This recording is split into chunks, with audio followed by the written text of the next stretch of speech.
Nagulat ka na lang na mayroong parcel na dumating. Akala mo ikaw ang nag-order. Nako, Diyos ko. Yung anak mo pala. Ay, sos, po anak ko. So, bali, ito yung order niya. Bakit, tawa ka mo nga. Unboxing tayo, unboxing. Pati ako i-video mo na. Unboxing tayo sa in-order ng aking anak. Nakulo ko talaga ito. Sabi namin na wag na mag-order, Diyos ko. Buti na lang, 300 plus lang. Okay.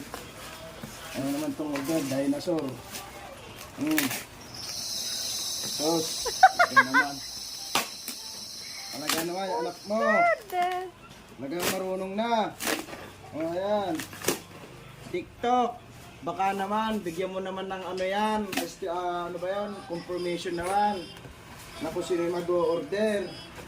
Kung bata ba o ano, mamaya, libo na yung, ayan, in-order niya. Wow. Mamaya, pag dumating, sabihin mo, anak, may order ka ba? Amo.